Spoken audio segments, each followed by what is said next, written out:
Hello friends, Jai Hind. This is Shweta. Welcome to my YouTube channel Gyan Kunj with Shweta में आपका स्वागत है। तो आई होप कि आप लोग बहुत अच्छे होंगे, स्वस्थ होंगे। और अगर आप लोगों ने मेरा चैनल सब्सक्राइब नहीं किया होगा तो please like and subscribe my channel. तो फ्रेंड्स, जैसा कि आप लोगों को पता है, मैं आप लोगों के लिए जो सीटेट का प्रीवियस ईयर का क्वेश्चन पेपर है, मैं वही सीरीज़ चला रही हूँ। तो आज का ये वीडियो रहेगा जो सीटेट का जो जो अगस्त में एग्ज़ाम हुआ था 2023 में, उसका सेकंड पेपर रहेगा सीडीपी का। ठीक है, तो चलिए वीडियो को स्टार्ट करते हैं। चलिए लेट्स स्टार्ट। तो क्वेश्चन नंबर फर्स्ट है। क्वेश्चन नंबर फर्स्ट है फ्रेंड, देखिए यहाँ पे।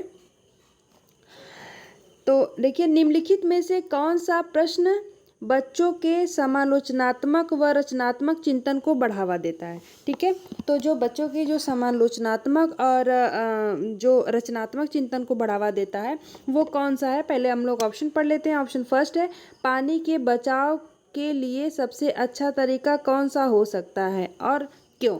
ठीक है, हम ऐसे क्वेश्चन कर सकते हैं। और सेकंड क्या है कि आपके शहर में पानी कहाँ से आता है। ठीक है, और ऑप्शन थर्ड है, आपके देश में कुल कितने राज्य और कितनी राजधानियाँ हैं। और ऑप्शन फोर्थ क्या है कि आपके देश का नाम व मानचित्र पर इसकी भौगोलिक स्थिति क्या है। तो देखिए, आप लोग अगर गौर करेंगे तो देखिए कि सारे जितने भी ये ऑप्शन है उतने उतने उसमें देखिए सेकंड में दिया गया है कि आपके शहर में पानी कहाँ से आता है। वन वर्ड क्वेश्चन है, मतलब आप बता देंगे कि यहाँ से आता है, बात खत्म, ज़्यादा सोचने की ज़रूरत नहीं है। ऑप्शन थर्ड में भी यही बात है कि आपके देश में कुल कितने राज्य और कितनी राजधानियाँ हैं। सिर्फ नंबरिंग वाइज वही वन वर्ड वाला क्वेश्चन है कि आप बता देंगे कि कितने राज्य हैं और कितनी राजधानियाँ हैं। ऑप्शन फोर्थ में भी यही चीज़ है कि आपके देश का मानचित्र, आपके देश का नाम व मानचित्र पर इसकी भौगोलिक स्थिति क्या है। देखिए वन वर्ड है और ऑप्शन जो फर्स्ट है वो इसका राइट हो जाएगा। इसमें देखिए जो समालोचनात्मक और रचनात्मक चिंतन को बढ़ावा देता है। जैसे अगर हम बच्चों से पूछे कि पानी के बचाव के लिए सबसे अच्छा तरीका कौन सा हो सकता है और क्यों, इसमें बच्चा अपना चिंतन करेगा, अपने सोचने की जो क्षमता है उसकी विकसित होगी कि वो चिंतन करके और रचनात्मक और समालोचनात्मक तरीके से वो सोचेगा कि क्या कैसे कैसे कर हो सकता है। ठीक है, आपको फिर उसके बाद क्वेश्चन का आंसर देगा। तो इसका जो राइट ऑप्शन है ऑप्शन फर्स्ट, इसका राइट हो जाएगा। तो ऐसे ही आप लोगों को और सारे क्वेश्चंस करने हैं फ्रेंड्स। सीटेट के क्वेश्चन ऐसे ही आते हैं। और प्लीज़ आप लोग क्वेश्चन देख करके जो फर्स्ट बार एग्ज़ाम में बैठेंगे, एग्ज़ाम अटेम्प्ट करेंगे, वो घबराए नहीं कि क्वेश्चन इतने बड़े और लेंदी क्यों हैं। आप इत्मीनान से क्वेश्चन को पढ़िए और समझिए, फिर उसके ऑप्शंस को पढ़िए, फिर इसके बाद अपना आंसर दीजिए। ठीक है, और अगर आप घबरा जाएंगे देख करके फिर ऐसे क्वेश्चन आपके गलत हो जाएंगे, ये पक्का है। आप घबराइए मत क्वेश्चन को देख करके। ठीक है, मेरा यही आप लोगों को एडवाइस रहेगा। तो चलिए क्वेश्चन को पढ़ते हैं आगे। क्वेश्चन नंबर सेकेंड क्या है। क्वेश्चन नंबर सेकेंड है कि समालोचनात्मक चिंतन में प्रमाण की क्या भूमिका होती है। ठीक है, तो जो समालोचनात्मक चिंतन है उसमें प्रमाण की क्या भूमिका होती है। तो ऑप्शन फर्स्ट है, प्रमाण का तार्किक और सुनियोजित रूप से मूल्यांकन किया जाना चाहिए। ठीक है, और ऑप्शन फर्स्ट क्या है, सेकंड क्या है कि प्रमाण को बिना विश्लेषण के स्वीकार किया जाना चाहिए। ऑप्शन थर्ड है, समालोचनात्मक चिंतन के लिए प्रमाण अप्रासंगिक होता है। और ऑप्शन फोर्थ है कि व्यक्तिगत राय के पक्ष में प्रमाण की अपेक्षा की जानी चाहिए। तो देखिए इसका जो राइट ऑप्शन क्या हो जाएगा। देखिए इसका जो राइट ऑप्शन हो जाएगा ऑप्शन फर्स्ट, इसका राइट हो जाएगा। इसमें प्रमाण का तार्किक और सुनियोजित रूप से मूल्यांकन किया जाना चाहिए। ठीक है, समालोचनात्मक चिंतन में प्रमाण की भूमिका यही होती है कि उसमें प्रमाण की जो तार्किक और सुनियोजित रूप से मूल्यांकन किया जाना चाहिए। तो ऑप्शन फर्स्ट इसका राइट हो जाएगा। तो चलिए नेक्स्ट क्वेश्चन पे चलते हैं, क्वेश्चन नंबर थर्ड पे। क्वेश्चन नंबर थर्ड है फ्रेंड की समावेशी शिक्षा में क्या शामिल है। ठीक है, पहले ऑप्शन पढ़ लेते हैं क्या शामिल है। ऑप्शन फर्स्ट है, सभी शिक्षार्थियों के लिए मानक पाठ्यचर्या। और ऑप्शन सेकेंड है, विद्यार्थियों का उनकी योग्यताओं के आधार पर पृथक्करण व वर्गीकरण करना। और ऑप्शन थर्ड है, विशेष आवश्यकता वाले विद्यार्थियों को केवल व्यावसायिक शिक्षा का प्रावधान। और ऑप्शन फोर्थ क्या है कि व्यक्तिगत अंतरों की पहचान के परिणाम स्वरूप पाठ्यचर्या में लचीलापन। तो देखिए जो समावेशी शिक्षा होते हैं उसमें देखिए ऑप्शन फर्स्ट में दिया कि सभी शिक्षार्थियों के लिए मानक पाठ्यचर्या। तो ये चीज़ें तो ठीक नहीं है। आप सभी के लिए पाठ्यचर्या जो है वो सेम रखें। सबका मेंटलिटी अलग है, सबकी आईक्यू लेवल अलग है, सारे ही बच्चों के, इनफैक्ट सारे ही लोगों के होते हैं, चाहे एडल्ट हो चाहे फिर वो बच्चे हों। और ऑप्शन थर्ड सेकंड में क्या है कि विद्यार्थियों का उनकी योग्यताओं के आधार पर पृथक्करण करना। अगर आप उनको, समावेशी शिक्षा का मतलब है कि आप सबको साथ में लेकर चलें या ना कि पृथक्करण करें। ठीक है, तो इसका जो राइट ऑप्शन हो जाएगा ऑप्शन फोर्थ इसका राइट हो जाएगा। इसमें व्यक्तिगत अंतरों की पहचान के परिणाम स्वरूप पाठ्यचर्या में लचीलापन लाना चाहिए, जिससे बच्चे समझ सके कि नई चीज़ें हैं, क्या हैं, कैसे हैं, उनको समझने में सुविधा हो। तो ऑप्शन फोर्थ इसका राइट हो जाएगा। तो आई होप कि आप लोगों को समझ में आ रहा होगा फ्रेंड। और अगर आप लोगों को वीडियो अच्छा लग रहा होगा, आप लोगों के लिए यूज़फुल लग रहा होगा ये वीडियो, तो प्लीज़ चैनल को सब्सक्राइब करिएगा, वीडियोस को लाइक करिएगा। और मैं आप लोगों के लिए डेली ही ऐसे सीरीज़ चला रही हूँ जो सीटेट का है, प्रीवियस ईयर क्वेश्चन पेपर। तो वीडियो में बने रहिएगा, ठीक है। तो देखिए क्वेश्चन नंबर फोर्थ क्या है। क्वेश्चन नंबर फोर्थ देखते हैं कि निम्नलिखित कथनों को पढ़िए तथा सही विकल्प का चयन कीजिए। तो देखिए इसमें भी अभिकथन और कारण वाला क्वेश्चन दिया गया है। तो हम लोग अभिकथन पढ़ते हैं। बच्चों में संज्ञानात्मक विकास पर भाषा के प्रभाव पर जीन प्याजे और लेव वैगोस्की के दृष्टिकोण में विभिन्नता है। ठीक है, इसमें क्या है कि जो बच्चों के में जो संज्ञानात्मक विकास पर भाषा के प्रभाव पर जीन प्याजे और लेव वैगोस्की के दृष्टिकोण में भिन्नता है। तो चलिए पहले कारण क्या है, कारण देख लेते हैं कि खोज अधिगम में शिक्षक अवसर प्रदान करता है और शिक्षार्थियों स्वयं जानकारी प्राप्त करने के लिए उन्मुख होते हैं। तो इसका राइट ऑप्शन क्या हो जाएगा, चीज़ें सही हैं गलत हैं क्या है। तो देखिए दोनों ही चीज़ें सही हैं अपने अपनी जगह पे कि जो बच्चे होते हैं, बच्चों में संज्ञानात्मक विकास पर भाषा के प्रभाव पर जीन पियाजे और लेव वैगोस्की दृष्टिकोण में भिन्नता होती है, ये बात भी सही है।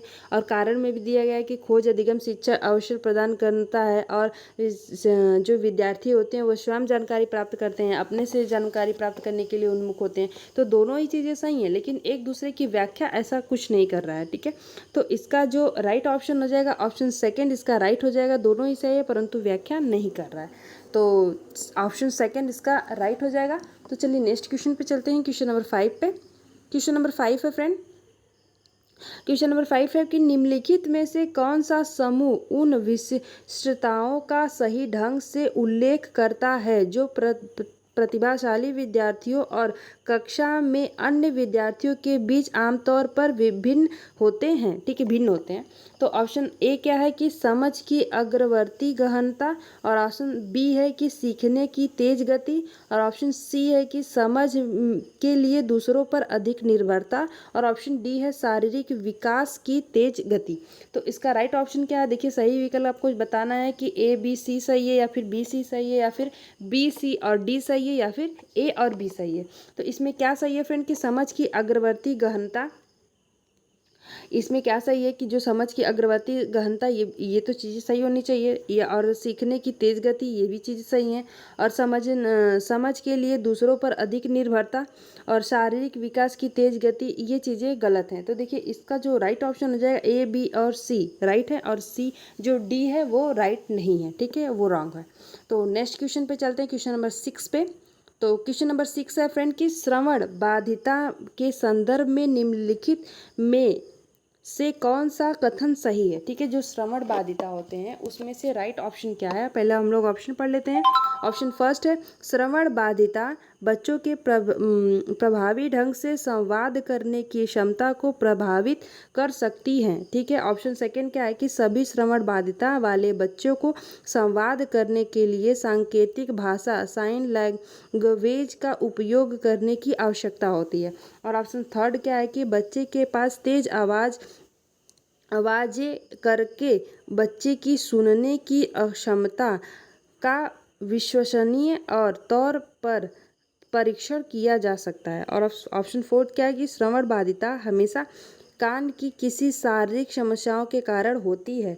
तो इसका राइट ऑप्शन क्या है, देखिए इसका जो राइट ऑप्शन हो जाएगा ऑप्शन फर्स्ट इसका राइट हो जाएगा, जिसमें कहा गया है कि जो श्रवण बाधिता है बच्चे के प्रभावी ढंग से संवाद करने की क्षमता को प्रभावित करती है। ठीक है, वो चीज़ें समझ नहीं कर सकता है, सही कथन इसका यही राइट है जो पॉजिटिव वे में है। तो ऑप्शन फर्स्ट इसका राइट हो जाएगा। तो चलिए नेक्स्ट क्वेश्चन पे चलते हैं, क्वेश्चन नंबर 7 पे। क्वेश्चन नंबर 7 है फ्रेंड कि समावेशन के संदर्भ में पाठ्यचर्या सीखने की अपेक्षाएं ऑप्शन डैश है में समान है जबकि डैश में विभिन्न है। तो इसमें क्या है, ऑप्शन में क्या राइट हो जाएगा। देखिए ऑप्शन फर्स्ट में दिया है संवर्धन और गतिवर्धन, और ऑप्शन सेकेंड में है संशोधन और समायोजन, और ऑप्शन थर्ड में है गतिवर्धन और संवर्धन, और ऑप्शन फोर्थ में है समायोजन और संशोधन। तो इसका राइट ऑप्शन क्या होगा फ्रेंड। देखिए जो समावेशन के संदर्भ में पाठ्यचर्या सीखने की अपेक्षाएं, इसमें जो है वो उसमें होगा समायोजन होगा, और में समायोजन में समान होती हैं जबकि संशोधन में भिन्न होती हैं। तो इसका जो राइट ऑप्शन हो जाएगा ऑप्शन फोर्थ इसका राइट हो जाएगा फ्रेंड 7वें का। तो नेक्स्ट क्वेश्चन पे चलते हैं, क्वेश्चन नंबर 8 पे। तो क्वेश्चन नंबर 8 है फ्रेंड, क्वेश्चन नंबर 8 है कि संरचनावादी सिद्धांतकारों के अनुसार निम्नलिखित में से कौन सा कथन सही नहीं होगा। ठीक है, सही नहीं है पूछा है फ्रेंड। तो इसमें देखिए ऑप्शन फर्स्ट है कि ज्ञान व्यक्तिपरक है, ठीक है, और ऑप्शन सेकंड है कि शिक्षार्थियों अपनी सामाजिक और सांस्कृतिक संदर्भ में ज्ञान की रचना करते हैं, ठीक है, और ऑप्शन थर्ड क्या है कि प्रभावी अधिगम सुनिश्चित करने के लिए शिक्षार्थियों को बाहरी रूप से प्रेरित करने की आवश्यकता होती है, और ऑप्शन फोर्थ है कि ज्ञान बहुलवादी और बहुविधि है। ठीक है, तो इसका जो राइट ऑप्शन हो जाएगा 8वें का ऑप्शन थर्ड हो जाएगा। इसमें किया गया है प्रभावी अधिगम सुनिश्चित करने के लिए शिक्षार्थियों को बाहरी रूप से प्रेरित करने की आवश्यकता होती है। ठीक है, अगर शिक्षार्थी जो है वो अगर ऑप्शन थर्ड इसका इसमें नहीं पूछा गया फ्रेंड तो ये नहीं होगा। ठीक है, तो नेक्स्ट क्वेश्चन पे चलते हैं, क्वेश्चन नंबर 9 है। तो क्वेश्चन नंबर 9 क्या है फ्रेंड, निम्नलिखित में से कौन सा आंतरिक अभिप्रेरणा का उदाहरण है। ठीक है, आंतरिक अभिप्रेरणा पूछा है फ्रेंड। तो ऑप्शन फर्स्ट है कि शिक्षक को प्रभावित करने के लिए परियोजना को पूरा करना, और ऑप्शन सेकेंड है कि व्यक्तिगत आनंद के लिए एक वाद्य यंत्र बजाना, और ऑप्शन थर्ड है कि डांट से बचने के लिए पढ़ाई करना, और ऑप्शन फोर्थ है कि पुरस्कार राशि के लिए एक प्रतियोगिता में भाग लेना। ठीक है, पुरस्कार राशि के लिए हम एक प्रतियोगिता में भाग लें, ये चीज़ें सही नहीं है। आंतरिक अभिप्रेरणा के लिए और डांट से बचने के लिए पढ़ाई करना, ये भी चीज़ें सही नहीं है फ्रेंड। और ऑप्शन सेकंड क्या है कि व्यक्तिगत आनंद के लिए एक वाद्य यंत्र बजाना। आंतरिक अभिप्रेरणा का उदाहरण पूछा है फ्रेंड, और फर्स्ट है कि शिक्षक को प्रभावित करने के लिए परियोजना को पूरा करना। तो इसमें जो राइट ऑप्शन है ऑप्शन सेकंड इसका राइट हो जाएगा फ्रेंड। ठीक है, ऑप्शन सेकंड इसका राइट हो जाएगा। तो नेक्स्ट क्वेश्चन पे चलते हैं, क्वेश्चन नंबर 10 पे। क्वेश्चन नंबर 10 क्या है कि निम्नलिखित कथनों को पढ़िए और सही विकल्प का चयन कीजिए। ठीक है, फिर से वही अभिकथन और कारण वाला क्वेश्चन दिया गया है। तो अभिकथन में दिया गया है कि फ्रेंड की शिक्षकों को विद्यार्थियों में विशेष जातीय समूहों के बारे में रूढ़िवादिता को तोड़ने के लिए कड़ी मेहनत करनी चाहिए। ठीक है, और ऑप्शन कारण में क्या है कि शिक्षा का एक प्रमुख उद्देश्य विद्यार्थियों को समालोचनात्मक आत्मचिंतन के लिए प्रोत्साहित करना है। तो इसका राइट ऑप्शन क्या होगा, देखिए इसका जो राइट ऑप्शन होगा 10 का ऑप्शन डी होगा, जिसमें दोनों ही सही है और सही व्याख्या भी कर रहा है फ्रेंड। ऑप्शन फोर्थ इसका राइट हो जाएगा। तो नेक्स्ट क्वेश्चन पे चलते हैं, क्वेश्चन नंबर 11 पे। और देखिए फ्रेंड, अगर आप लोग जो लोग इस वीडियो को देख रहे हैं, तो अगर आप लोग सीटेट का तैयारी कर रहे हैं तो प्लीज़ मेरे प्लेलिस्ट को चेक करिएगा, उसमें आप लोगों के लिए यूज़फुल वीडियो है। और मैं ये पूरा ही प्रीवियस ईयर क्वेश्चन पेपर चला रही हूँ, जिसमें सीडीपी और हिंदी और सारे ही सब्जेक्ट के मैं वीडियो बैक टू बैक लाऊंगी। और आप लोग प्लीज़ जाके प्लेलिस्ट चेक करिएगा, जिसमें आप लोगों के लिए वीडियोज़ मिलेंगे। और अगर आप लोग इस चैनल पे नए हैं तो प्लीज़ वीडियोस को लाइक करिएगा और चैनल को सब्सक्राइब करिएगा। तो देखिए क्वेश्चन नंबर 11 क्या है कि महारत, निपुणता, लक्ष्य और प्रदर्शन लक्ष्य में क्या अंतर है।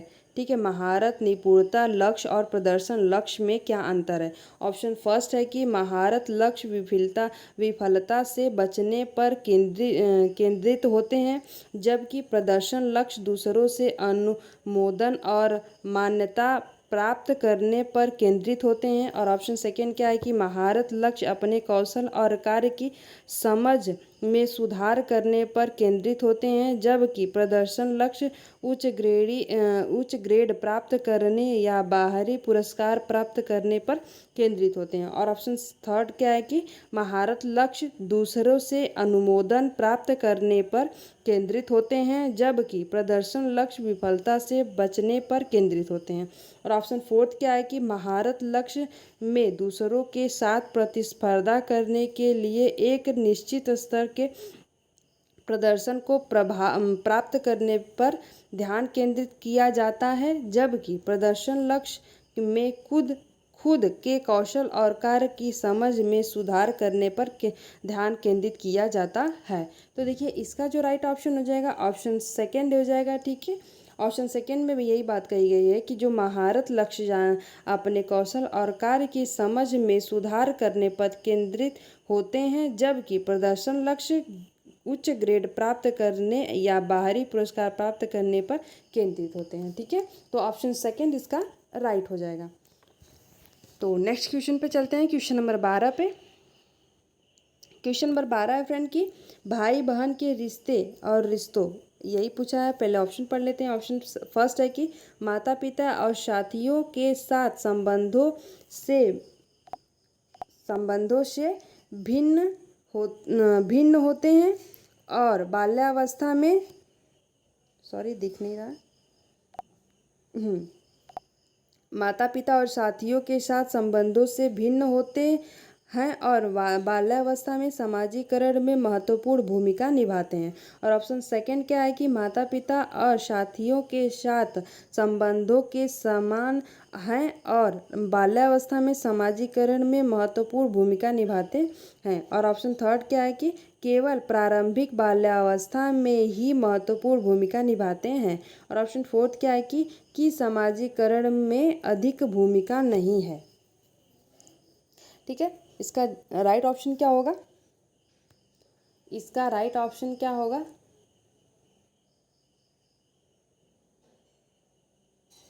तो देखिए इसका राइट ऑप्शन जो हो जाएगा 12 का फर्स्ट ऑप्शन राइट हो जाएगा। जो भाई बहन के रिश्ते होते हैं वो माता पिता और साथियों के साथ संबंधों से भिन्न होते हैं और बाल्यावस्था में समाजीकरण में महत्वपूर्ण भूमिका निभाते हैं।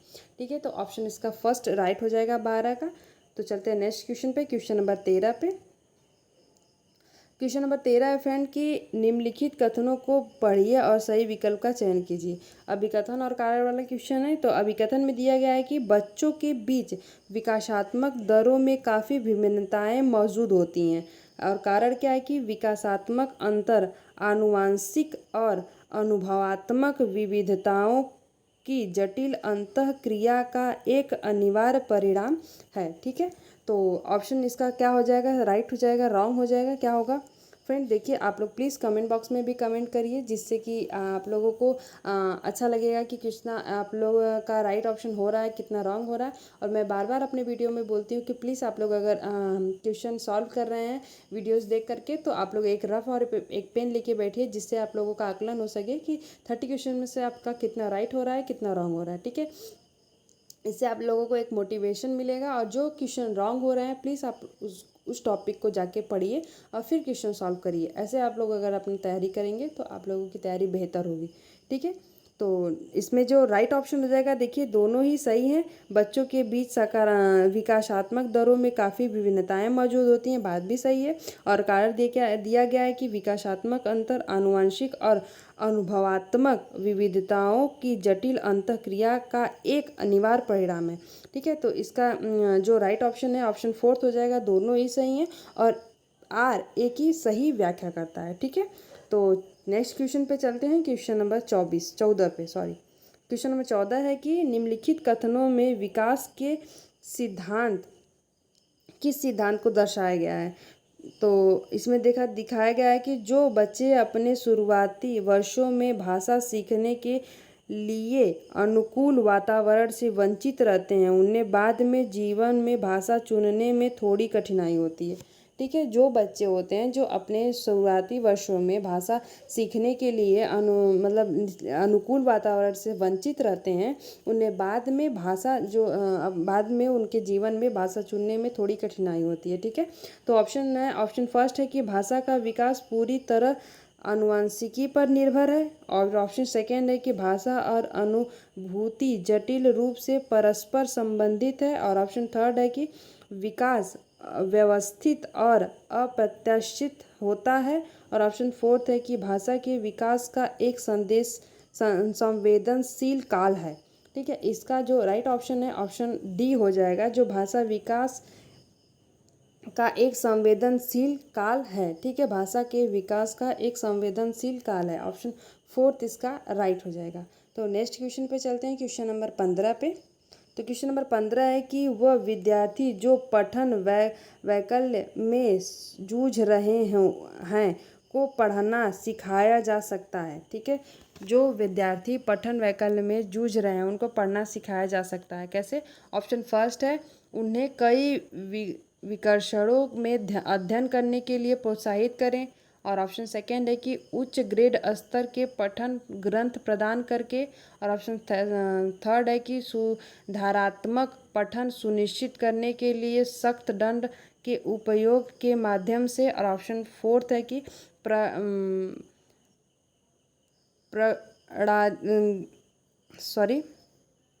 ऑप्शन फोर्थ है प्रणालीगत ध्यानात्मक प्रशिक्षण के माध्यम से। तो इसका राइट ऑप्शन क्या हो जाएगा? तो देखिए इसका जो राइट ऑप्शन हो जाएगा ऑप्शन फोर्थ ही इसका राइट हो जाएगा, जिसमें कहा गया है कि प्रणालीगत ध्यानात्मक प्रशिक्षण के माध्यम से, ठीक है। तो नेक्स्ट क्वेश्चन पे चलते हैं, क्वेश्चन नंबर 16 है। क्वेश्चन नंबर 16 में है दिया गया है कि बोध आधारित शिक्षण का अंतर्निहित सिद्धांत यह विश्वास है कि क्या है। ऑप्शन फर्स्ट पढ़ते हैं कि शिक्षार्थियों की क्षमताएं और आवश्यकताएं विविध हैं, जिन्हें मानक निर्देशों पर ध्यान केंद्रित किए बिना पूरा नहीं किया जा सकता, ठीक है।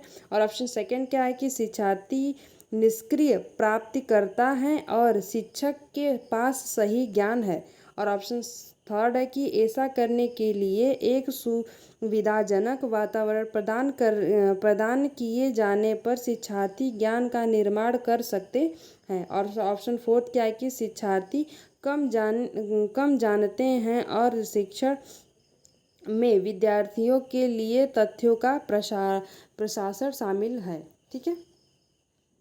तो इसका राइट ऑप्शन क्या है? प्लीज़ आप लोग कमेंट बॉक्स में कमेंट करिएगा कि इसका राइट ऑप्शन क्या है, ठीक है। आप लोग बताइए। देखिए जो बोध आधारित शिक्षण का अंतर्निहित सिद्धांत यह है विश्वास है कि इसका जो राइट ऑप्शन हो जाएगा ऑप्शन सी होगा, कि ऐसा करने के लिए एक सुविधाजनक वातावरण प्रदान किए जाने पर शिक्षार्थी ज्ञान का निर्माण कर सकते हैं, ठीक है। इसका राइट ऑप्शन ऑप्शन थर्ड है। तो नेक्स्ट क्वेश्चन पे चलते हैं, क्वेश्चन नंबर 17 पे। तो क्वेश्चन नंबर 17 है फ्रेंड की जटिल समस्याओं से जूझ रहे अमन के समस्या समाधान कौशल विकसित करने में एक शिक्षक किस प्रकार मदद कर सकता है, ठीक है। एक शिक्षक किस प्रकार मदद कर सकता है फ्रेंड? तो किस प्रकार कर सकता है? ऑप्शन फर्स्ट है कि उसे मंथन करने और विचार उत्पन्न करने के लिए प्रोत्साहित करके, और ऑप्शन सेकेंड है कि उससे कह कर कि वह समस्या को सुलझाना छोड़ दे, और ऑप्शन थर्ड है कि उसे प्रयोग करने और जोखिम लेने से हतोत्साहित करके, और ऑप्शन फोर्थ है कि उसे उत्तर प्रदान करके। तो इसका राइट ऑप्शन क्या होगा 17 का? देखिए उसे उत्तर प्रदान करके तो नहीं करना चाहिए, और उसे जो हतोत्साहित करके भी नहीं करना चाहिए, उससे कहकर कि वह समस्या को सुलझाना छोड़ दे, ये भी बात सही नहीं है। तो इसका जो राइट ऑप्शन है ऑप्शन फर्स्ट इसका राइट हो जाएगा, उसे मंथन और करने और विचार उत्पन्न करने के लिए प्रोत्साहित करके, ठीक है। ऑप्शन फर्स्ट इसका राइट हो जाएगा। तो नेक्स्ट क्वेश्चन पे चलते हैं, क्वेश्चन नंबर 18 पे। क्वेश्चन नंबर 18 क्या है फ्रेंड की माध्यमिक कक्षाओं में अधिगम के लिए एक अनुकूल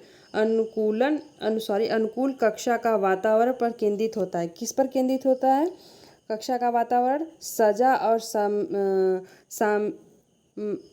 शर्मिंदगी के डर पर, और सॉरी इसमें विजिबल नहीं हो रहा है, सॉरी। और ऑप्शन सेकेंड क्या है कि सहकारी अधिगम, और ऑप्शन थर्ड क्या है कि प्रतिस्पर्धा लोकाचार, और ऑप्शन फोर्थ है कि अनुबंधन और पुनर्बलन। तो इसका राइट ऑप्शन क्या होगा? 18 का राइट ऑप्शन क्या हो जाएगा? तो देखिए प्रतिस्पर्धी लोकाचार इस पे तो होगा नहीं। इसका जो राइट ऑप्शन होगा सहकारी अधिगम, ऑप्शन बी इसका राइट हो जाएगा, सेकेंड ऑप्शन। ठीक है, 18 का सेकेंड ऑप्शन राइट हो जाएगा। तो नेक्स्ट क्वेश्चन पे चलते हैं, क्वेश्चन नंबर 19 पे। क्वेश्चन नंबर 19 है फ्रेंड कि लेव वागोस्की का मानना था कि विकास क्या है? ऑप्शन पढ़ते हैं। ऑप्शन फर्स्ट है कि प्रकृति में अंत संतत है, और ऑप्शन सेकेंड क्या है कि आनुवांशिक प्रोग्रामिंग का खुलासा है, और ऑप्शन थर्ड क्या है कि सीधे परिपक्वता के परिणाम से होता है, और ऑप्शन फोर्थ है कि सीधे सामाजिक संपर्क में के परिणाम से होता है। लेव वागोस्की के अनुसार क्या होता है चीज़ें कि जो प्रकृति में असतत है, ये तो चीज़ें सही नहीं है, और इसका जो राइट ऑप्शन हो जाएगा ऑप्शन फोर्थ हो जाएगा, ये सीधे सामाजिक संपर्क के परिणाम से होता है। ठीक है, लेव वागोस्की के अनुसार जो विकास है वो सीधे ही सामाजिक संपर्क के परिणाम से होता है। ऑप्शन फोर्थ इसका राइट हो जाएगा। तो नेक्स्ट क्वेश्चन पे चलते हैं। क्वेश्चन नंबर 20 है कि प्याजे के अनुसार गुणात्मक रूप से 4 विभिन्न अवस्थाएं हैं। ठीक है, उनके अनुसार जो है वो 4 विभिन्न अवस्थाएं कौन सी हैं? ऑप्शन फर्स्ट है कि दुनिया की विभिन्न संस्कृतियों में व्यापक रूप से भिन्न होती हैं, और ऑप्शन सेकेंड है कि उदाहरण देकर समझाती हैं कि बच्चों का मन लघु वयस्क मन होता है, और ऑप्शन थर्ड है कि बच्चों में जेनेटिक कोड पर निर्भर होती हैं, और ऑप्शन फोर्थ है कि बच्चों के विकास के सार्वभौमिक पैटर्नों का प्रतिनिधित्व करती हैं। तो इसका राइट ऑप्शन क्या है होगा फ्रेंड? देखिए, जो प्याजे के अनुसार गुणात्मक रूप से 4 विभिन्न अवस्थाएं होती हैं, उसमें क्या होता है कि जो बच्चे के विकास है वो सार्वभौमिक पैटर्नों का प्रतिनिधित्व करती हैं। ठीक है, इसका जो राइट ऑप्शन हो जाएगा ऑप्शन फोर्थ इसमें सबसे अच्छा है। ठीक है, तो नेक्स्ट क्वेश्चन पे चलते हैं, क्वेश्चन नंबर 21 पे। क्वेश्चन नंबर 21 है फ्रेंड कि निम्नलिखित में से कौन सी प्याजे के संज्ञानात्मक विकास के सिद्धांत की सीमा है? ठीक है, सीमा पूछा है फ्रेंड्स, कौन सी है? तो ऑप्शन पढ़ लेते हैं। ऑप्शन फर्स्ट में क्या है कि वह संज्ञानात्मक विकास में भाषा की भूमिका पर अत्यधिक बल देता है। ठीक है, बात चले पहले के आगे पढ़ लेते हैं। ऑप्शन सेकेंड क्या है कि वह संज्ञानात्मक विकास में व्यक्तिगत विभिन्नताओं को ध्यान में नहीं रखती। ये चीज़ें तो एकदम ही गलत हैं। और ऑप्शन सेकेंड क्या है कि वह संज्ञानात्मक विकास में जैविक कारकों की भूमिका को ध्यान में नहीं रखता। ये भी चीज़ें गलत हैं, और ये तो पूरा ही निगेटिव है 2। और ऑप्शन फोर्थ में देख लेते हैं कि वह संज्ञानात्मक विकास पर संस्कृति और सामाजिक कारकों के प्रभाव को ध्यान में नहीं रखता।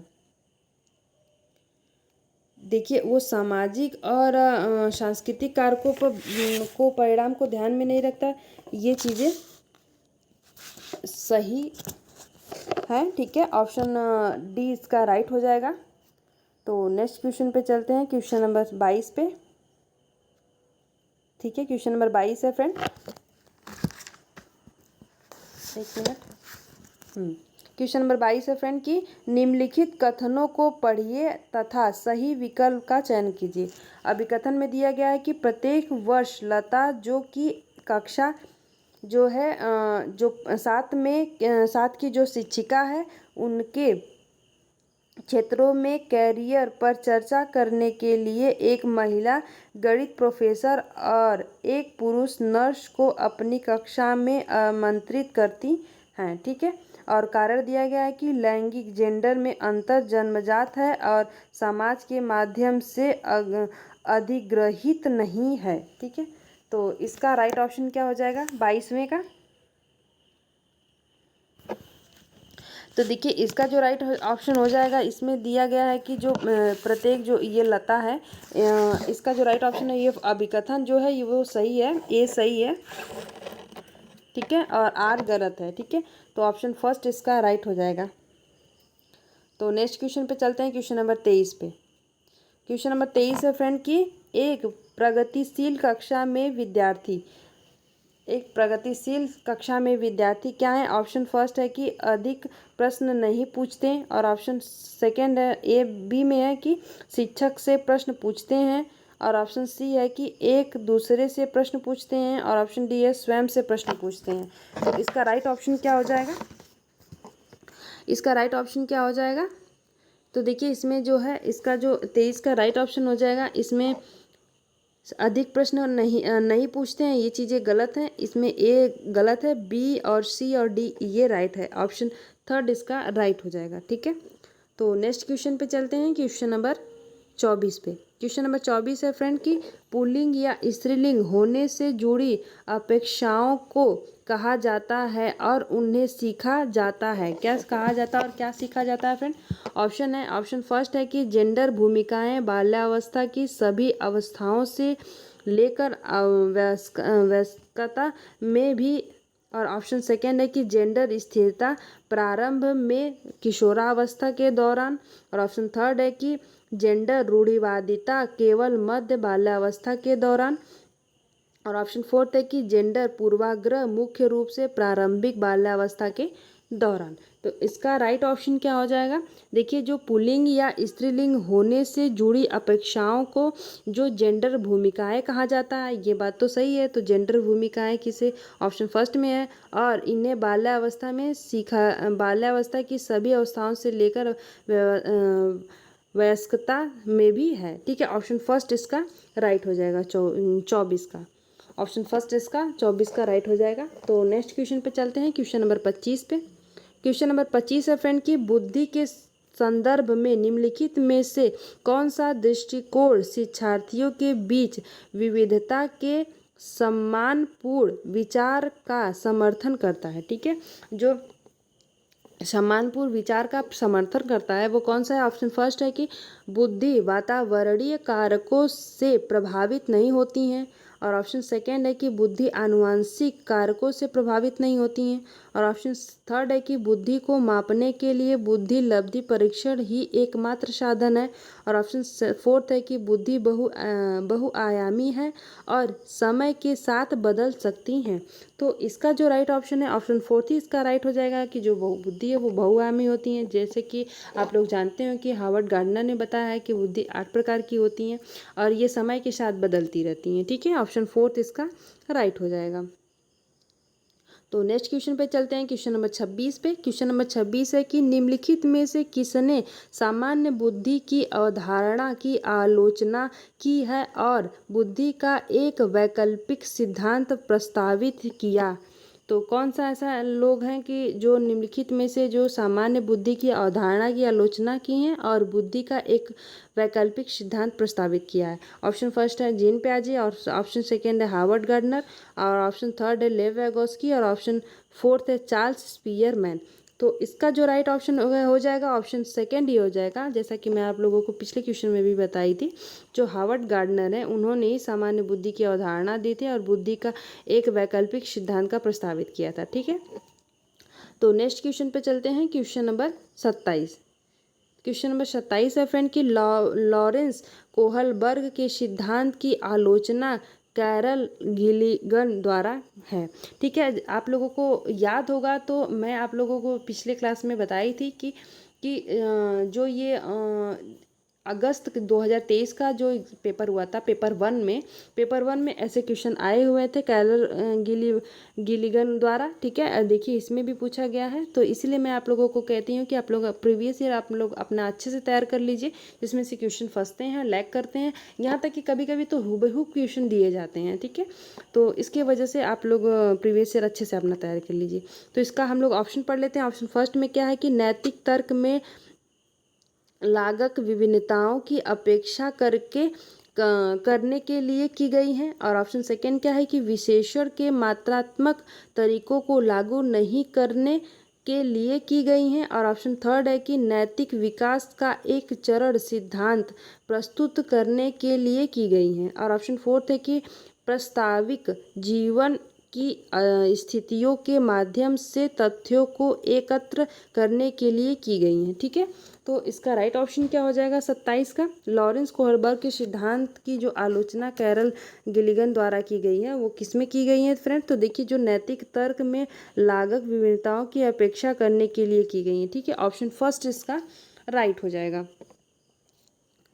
तो नेक्स्ट क्वेश्चन पे चलते हैं, क्वेश्चन नंबर 28 पे। क्वेश्चन नंबर 28 में क्या है कि एक शिक्षिका अपने शिक्षार्थियों को अधिसंज्ञानात्मक कौशल के विकसित करने में मदद करना चाहती है। निम्नलिखित में से कौन सी रणनीति सबसे प्रभावी होगी? ठीक है, जो एक शिक्षिका है अपने शिक्षार्थियों को अधिसंज्ञानात्मक कौशल विकसित करने के लिए मदद करना चाहती है। ठीक है, और निम्नलिखित में से दिया गया है कि जितने भी इसमें विकल्प हैं उनमें कौन सी ऐसी रणनीति सबसे प्रभावित होगी।